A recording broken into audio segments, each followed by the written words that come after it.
H.R. Giger often joked that his art saved him from ending up on a psychiatrist's couch, and to be honest, his brilliant yet extremely twisted mind would have been a psychiatrist's wet dream had it not been for his paintings. According to his second wife, Carmen Giger, director of the Giger Museum in Switzerland, his recurring nightmares and his raw imagination played huge roles in everything he created. She recalls him saying that if he hadn't had a chance to paint, his mind would have been an absolute playground for therapists, but instead, the world got one of the most fearsome creatures ever committed to film, the Alien, from Ridley Scott's 1979 masterpiece. In this video, we'll be exploring all the monsters of the legendary Mr. Giger, including his work on films like Batman Forever, Poltergeist 2, the unmade Dune movie, his Giger bars and Giger room where people could drink in a setting straight out of his mind, and more. But before we begin, please consider subscribing to our channel. It might be a small click for you, but it helps us in tremendous ways to keep on bringing you these marvelous videos. And now, let's begin. So we know that Giger's mind was a unique one, and that's reflected in his art. We think it's only prudent to understand the various dark and grim pieces of inspiration that helped Giger do what he did, and then we get into exploring the various monsters.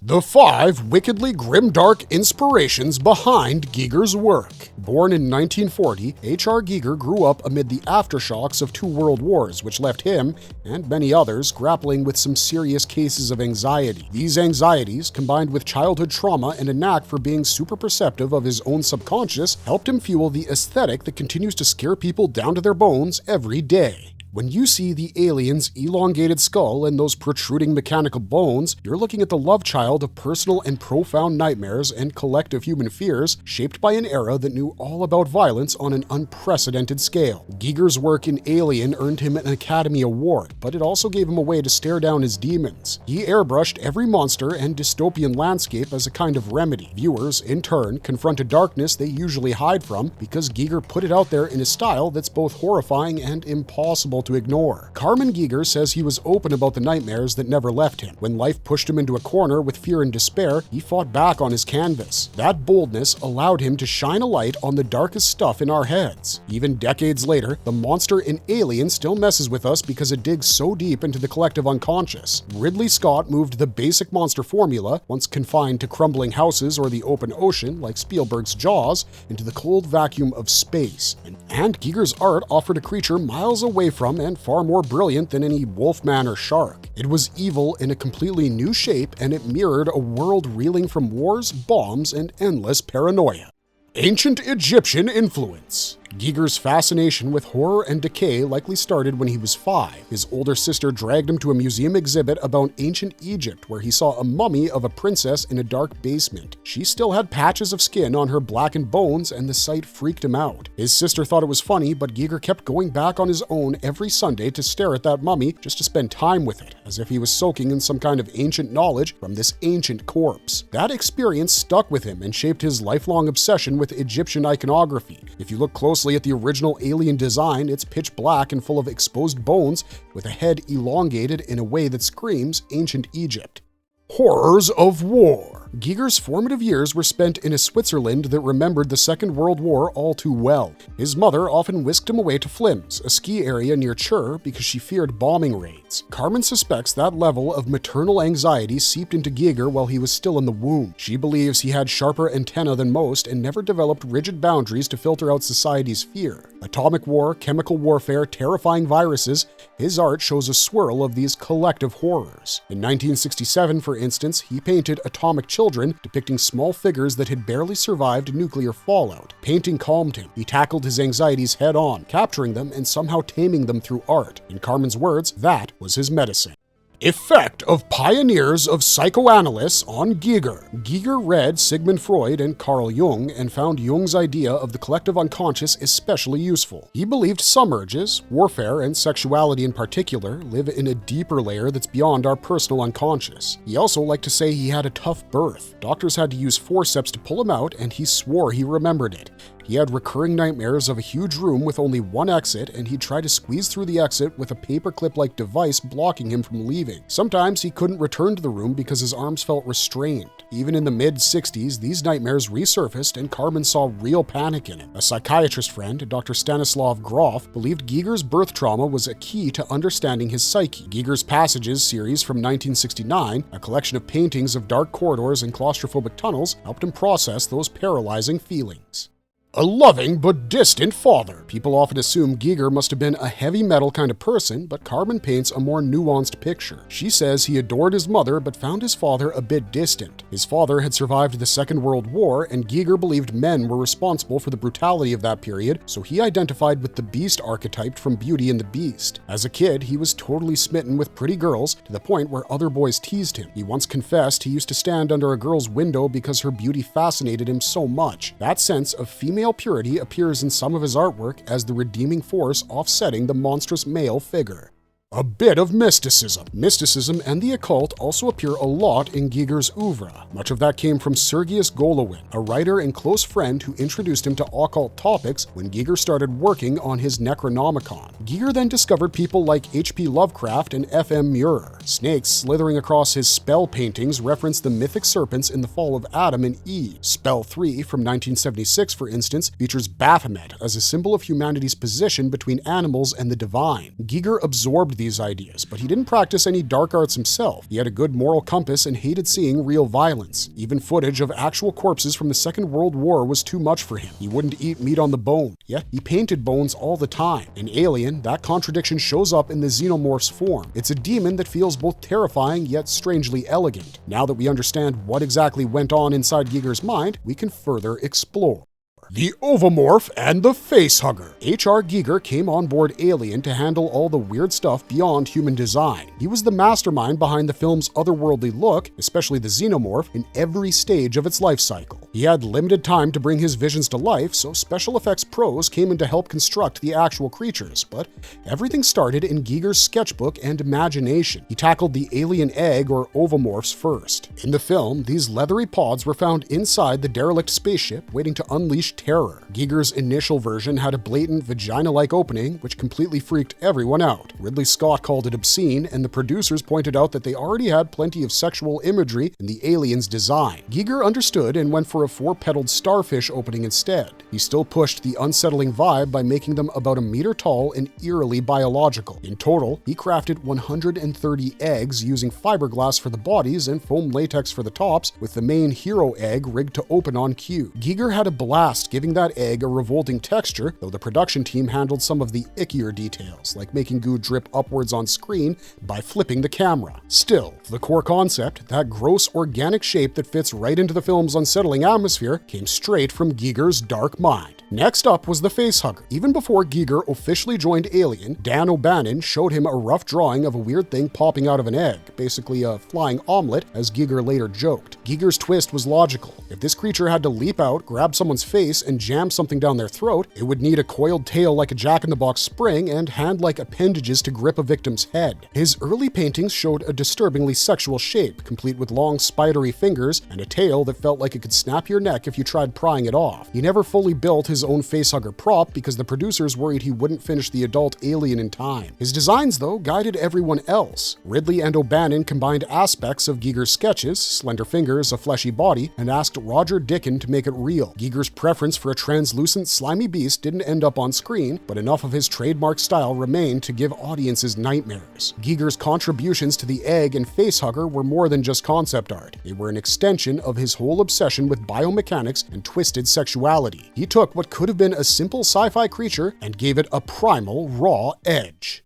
Xenomorph Chestburster. H.R. Giger drove into the chestburster design after Ridley Scott pointed him toward Francis Bacon's painting, The Three Studies for Figures at the Base of a Crucifixion. That terrifying bacon beast with a mouth for a head felt right for something chewing its way out of a person's chest. Giger loved the logic behind it. It had to burst out fast and viciously, no warning and no mercy. Still, his first attempts didn't quite do the trick. He later called them chickens without feathers. They looked like plucked turkeys, and he wasn't thrilled about it. Giger wanted something that truly screamed terror. Roger Deakins, the constructor for this stage of the Alien, also saw the early concept as a turkey with fangs, which he found kind of ridiculous. Giger, on the other hand, kept sculpting a version that boasted an even nastier mouth, bigger fangs, and an overall design meant to bite clean through flesh and bone. He was juggling multiple alien forms at the same time: the adult creature, the facehugger, and this monstrous baby. His workshop held early prototypes for all three. Dan O'Bannon remembered walking in and seeing a partially finished chest burster on Giger's table, this one with a much larger mouth than the final version, with fangs that looked like they'd tear through steel. O'Bannon actually thought it was better than what ended up on screen,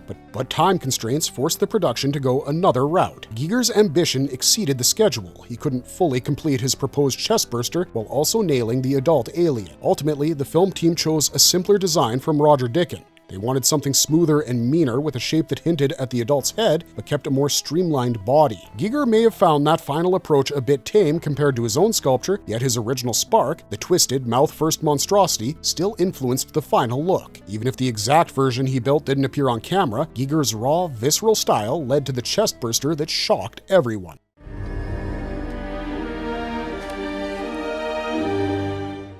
Xenomorph drove. Giger's Xenomorph design, a mix of biological and mechanical elements, gave Ridley Scott's movie an intense edge and turned it from what he once called a C film into an A film. That might sound dramatic, but it's hard to deny the towering impact of Giger's vision. H.R. Giger came to work for Alien at exactly the right moment. Ridley Scott had sifted through months of rough drawings for the adult creature and felt frustrated by the same old claws and blobs. Then, Dan O'Bannon showed up with Giger's Necronomicon, and Scott froze on a single painting, Necronom 4. It had a fusion of horror and beauty that felt too good to pass up. Giger was the guy who could make an otherworldly biomechanical nightmare look believable. Everyone else's sketches had looked like old-school monsters in rubber suits. Giger's work, by contrast, felt like an uneasy blend of flesh and machine, with a dash of spine-chilling elegance. He had seen that typical horror films gave the show away once the creature appeared on screen. He wanted something deadlier and more alien, with only fleeting glimpses to spark your imagination. Early on, the team considered fancy stop-motion or animatronics to bring his design to life, but they lacked time and budget. They settled on a person in a suit, which Giger agreed to as long as that suit held the same aesthetic as his paintings. He arrived in London and found that initial attempts to build his alien based directly on Necronom 4 didn't work. One sculptor even tried to keep the head 6 feet long, which looked absurd on a human performer. Giger called it a dinosaur from Disneyland. He hated the cheapening of his concept and decided to take control. He believed no one else could faithfully capture his biomechanical demon, so he volunteered to sculpt and paint it himself. That job was massive because a three-dimensional model must look good from every angle. He started with a life cast of 7-foot-tall Bolaji Badejo and piled on clay, plastic pipes, and random engine parts. Real bones, snake ribs, and even a human skull ended up in the final shape. He left no detail to chance or imagination. He had wanted the suit to be translucent so the skeleton and organs would show, but that proved impossible. Hot melt vinyl wasn't strong enough for the wear and tear of filming, so he switched to foam latex, then painted it with an airbrush in swirling black and metallic tones. He gave the alien's teeth a chrome finish, pure steel under those curling lips, because he wanted the creature to feel both organic and mechanical.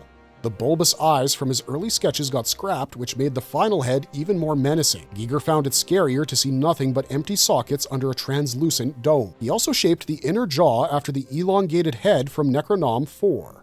Ridley Scott wondered what purpose such a long skull would serve, so Giger gave it a vicious secondary mouth. The audience now sees layers of jaws snapping forward like a brutal jack-in-the-box. It required animatronic help, so Carlo Rambaldi built a specialized mechanical head that included moving lips, a piston-driven tongue, and hidden cables. Giger then stepped in with gallons of black paint, latex appliances, and a never-ending supply of KY jelly. The slime hid his animatronic bits and kept the alien's skin glistening in a profoundly unsettling way. Giger had to repaint the head every day because the goo washed the paint right off of it. He also had ideas for extra life cycle scenes that showed the alien turning victims into eggs, known as Eggmorph. He built wall cocoons and a nightmarish nest set, then painted everything in his signature style. We have an entire marvelous video on egg morphing which speaks about the process, the reason why xenomorphs need to do it, and more. We suggest you check it out, because it's really interesting. Ridley Scott ultimately cut that sequence for pacing, but Giger's designs went all the way to full-size props before they got axed. He poured the same level of detail into every corner of this creature's biology, from its heartless shape to its insect-like tail. The biggest challenge was preserving that eerie visual majesty on camera. Giger's design demanded subtle angles and quick, shadowy shots. Too much light and it risked looking like a tall guy in black rubber. The production shot hours of footage but trimmed it down. Giger understood the need for brevity. He wanted glimpses so viewers imagined more horror than they actually saw. The scariest thing is often the unknown, and he knew how to poke at that primal fear. He later said Alien felt like his ideal experience. He designed the creature, sculpted it himself, and obsessively airbrushed every inch. He locked himself in that world as if imprisoned by the project. In his eyes, that isolation was vital. He created something that left people speechless, even if it nearly broke him in the process. He always believed the best horror should haunt you with a disturbing beauty, and he gave Alien exactly that. Dan O'Bannon insisted no one had ever crafted a movie monster like it. Audiences seemed to agree. Giger's monstrous vision became legendary the moment it slithered out of the shadows, dripping slime and baring metal teeth, proving that real terror sometimes arrives in a sleek biomechanical shell.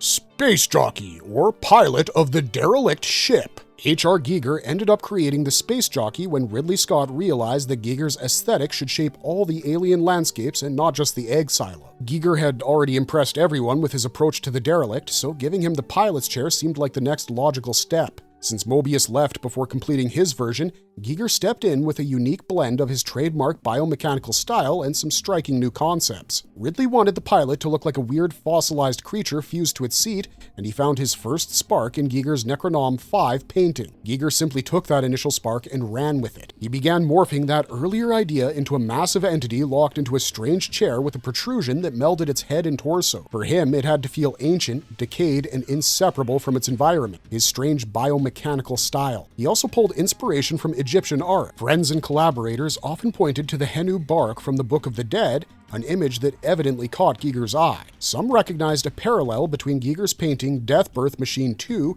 and the bark's layout, fueling the idea that he was weaving Egyptian design elements into this new cosmic creature. Even if no one spelled it out at the time, Giger was known for mixing mystical, historical references into his futuristic visions. He wanted the space jockey to be mysterious and mythic, like an artifact of an ancient starfaring culture. Giger then constructed a small clay model to nail down the pilot's shape. He worked alongside sculptor Peter Voysey, who built a sturdy wooden framework before layering on plaster and tubes. Giger personally shaped the head, adding that bizarre breathing trunk that almost resembled a pilot's helmet hose, but twisted into something nightmarish. To make the thing look truly dead and peeled, Giger used a layer of latex that he scrubbed off in places, giving it a weathered, flaking texture. He was a perfectionist, painting and repainting the pilot day after day, even as filming loomed. Although the final set piece was only about 3/4 scale, it still cost a huge chunk of the budget. Giger's artistry made it feel twice as large on camera. He used children for the wide shots to sell the illusion that the pilot and its chamber towered above human explorers. The effect was jaw-dropping, which is what Giger wanted. Viewers needed to step into that scene and feel like they were witnessing a petrified alien being centuries older than humanity. After filming, Giger's space jockey was set up at the Los Angeles premiere, displayed in the Egyptian theater. Tragically, vandals torched it, and the original model was lost forever, but that short-lived display hardly overshadowed Giger's achievement. He'd taken one bizarre painting and turned it into a massive bone-fused pilot that still freaks people out whenever they watch Alien. Even with all his other contributions to the film, the space jockey cemented Giger's reputation for designing things that spark both awe and dread, a cosmic riddle in skeletal form, forever fused to its cryptic cockpit.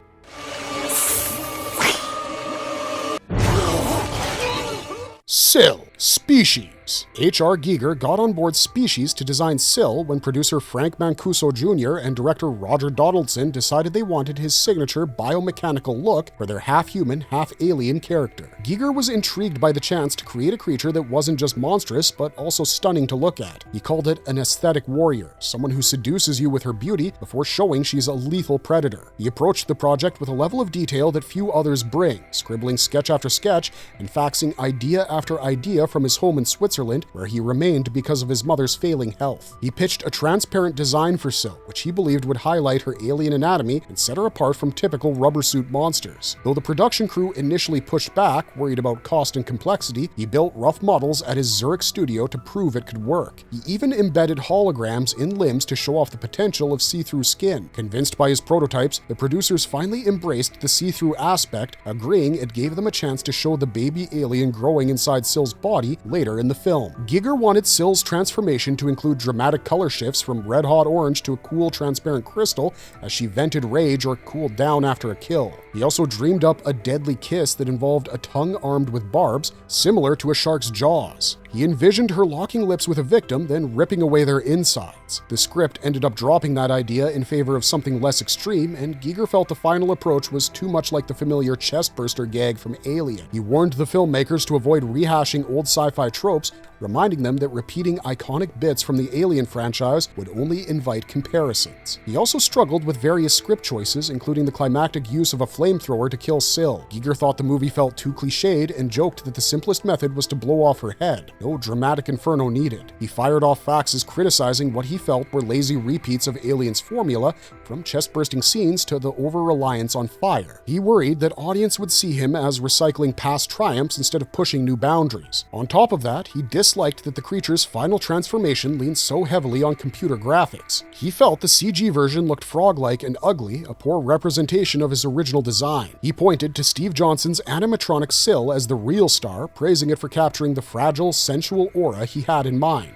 He admired how quickly Steve Johnson's team turned around a physical puppet that reflected his silhouettes and biomechanical curves. Giger even commissioned Johnson afterward to build a personal copy of Sil so he could keep a stiff version for his own collection. Sadly, he also struggled to secure proper credit and fair compensation, especially after devoting countless hours and personal funds to building prototypes. There were protracted legal haggles, reams of paperwork, and lingering bitterness. MGM had insisted on marketing Sil as H.R. Giger's creation, yet Giger felt they weren't fully respecting his input when it came to shaping the final creature. When Species finally hit theaters, Giger had mixed reactions. He admired how some shots showcased the animatronic Sil with its eerily translucent flesh, but he felt the CG model was an aesthetic misfire, a cheap imitation of what he'd conceived. Yet he recognized that some folks connected with Sil's weird allure, especially the glimpses of her design in the earlier scenes. Despite his reservations, the film performed well enough at the box office, partly due to Giger's name recognition and the hype around the guy who made Alien.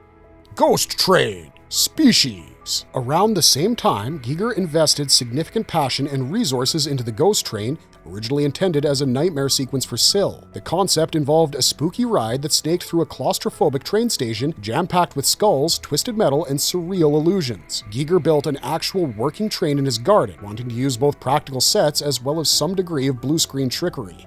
The plan was to drop Sil into this dream world, letting her clash with a roaring locomotive that had a skeletal face and creeping biomechanical details. Giger shot tests, storyboarded camera angles, and pitched a horrifying creature that would reveal the psychological underbelly of Sil's alien nature. But the final cut hacked most of that into a quick montage, shrinking his elaborate set piece into an 8-second cameo. He was grateful at least a slice remained on screen, but he felt robbed of a major highlight that could have raised the film's creepiness factor. Regardless, he planned to reuse those Ghost Train ideas in his own upcoming project, The Mystery of San Gotardo, convinced that the concept deserved better than a blink-and-you'll-miss-it cameo. For him, the Ghost Train symbolized his ongoing mission to fuse nightmarish art with cinematic flair, even if studios didn't always give his creations the spotlight he believed they deserved.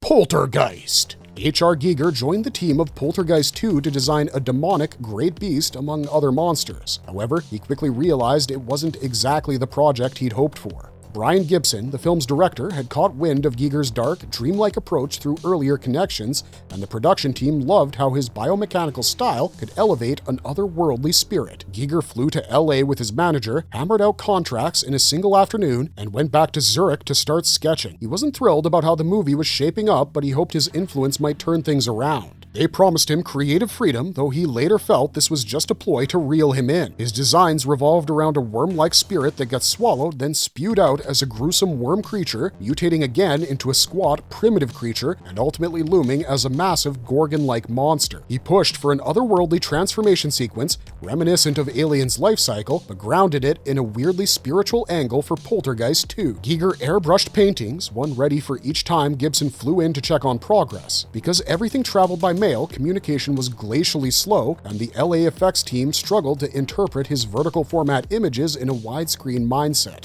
When Gibson asked why the ghosts were painted tall, Giger quipped that the camera could just tilt diagonally. Cornelius DeFries was sent to Boss Film to act as Giger's liaison, trying to ensure the sculptors stuck to the artist's direction. Unfortunately, because Connie lacked a proper work permit, he couldn't do a hands-on building, only small-scale mock-ups. Meanwhile, the sculptors began doing things their own way, uncertain which details really mattered. Connie tried defending Giger's concepts, but the production wasn't keen on letting an outsider call the shots. Giger later visited at his own expense, only to find out it was too late to change anything. He praised the crew for keeping morale up, even though he thought their final beast looked bland and off-model. He blamed part of this on Richard Edlund's unwillingness to shake up his established method, fostering an environment that didn't align with Giger's style. In the end, Giger considered his Poltergeist 2 experience a frustrating ordeal. He liked the idea of a monstrous worm erupting from a human host and crawling around in half-formed shapes, but he felt the final on-screen puppets lacked the raw impact of his drawings.